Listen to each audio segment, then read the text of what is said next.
Hi everyone, Kate Maroney here. Greetings from Rochester, New York, where I am during this unprecedented and surreal time. I hope this finds you all managing to stay safe and sane and managing to sing and make music. And I'm going to take a few minutes to show you some exercises that I find incredibly helpful for breathing and for warming up my body and connecting breath to tone when I sing.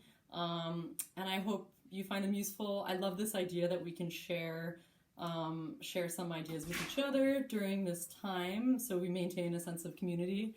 And I also really look forward to making music with you all very soon. So I actually have tried to make a little video a couple times. I've had a few false starts and I've talked a little bit too much, so I'm going to try a new approach. I'm going to show you some exercises and then I'm just going to talk a little bit about breathing for singing. But I teach a voice pedagogy class at Manus, which is part of the New School, and I work with voice and opera singers and I help them to develop their own teaching techniques.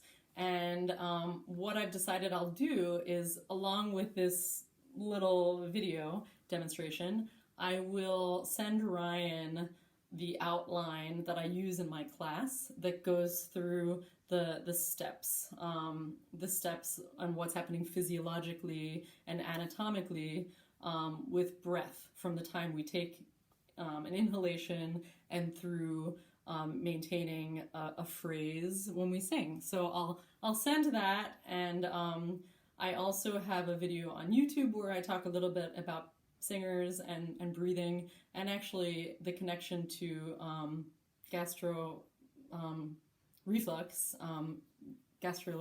reflux disorder, which a lot of singers have. So there are other videos I've made where I talk about all the nuts and bolts, but for now I'm just going to share some exercises. So breath is the foundation for singing.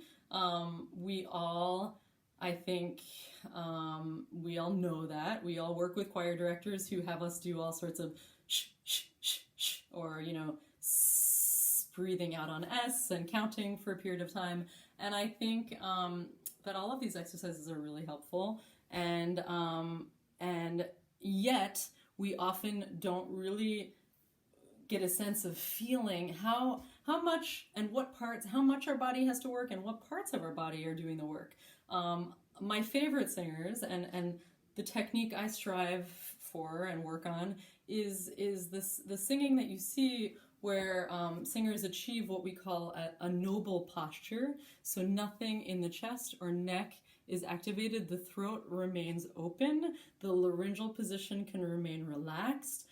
The articulators, the tongue and the teeth and everything we use to shape our sound and articulate text, this movement is free, but the breath is important, and the breath is the foundation for all of the other aspects of our singing. So let's talk about that a little bit.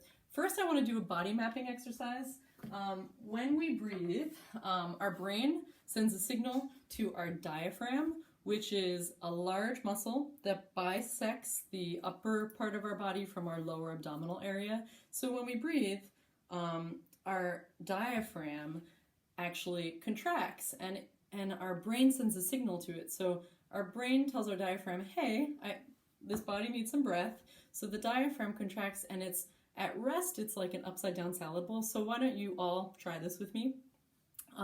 If you put your hands in this kind of upside down salad bowl shape, and the top of the diaphragm, the muscle, actually is connected to the lower part of your sternum. So it really, at rest, the muscle is quite high in your body.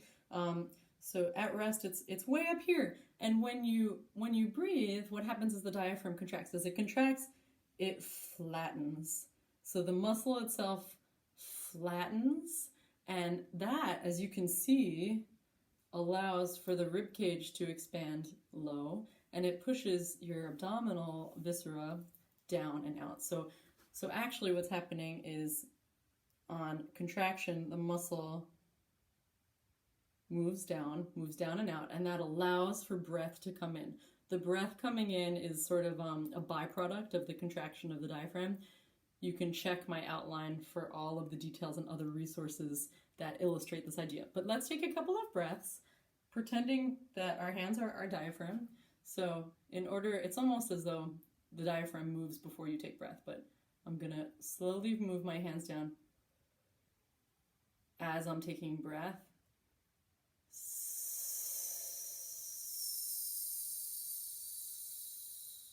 And as I release breath, my diaphragm contracts. So we call the diaphragm the muscle of inhalation because it contracts, which allows breath to come in. It's involuntary, we can't feel it, and we can't directly control it. Everyone breathes, everyone takes breath. Keep doing this exercise and I'll talk a little bit more about it.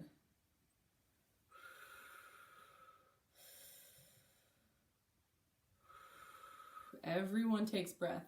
For singing, what we do is actually, I call supranatural. Well, other people call it that too, but every single living being knows how to take breath, breathe, and release breath. Inhale and exhale.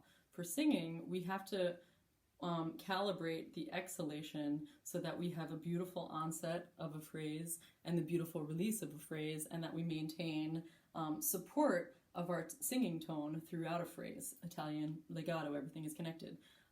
So this is what the diaphragm is doing, and now we're going to talk a little bit about the rib cage.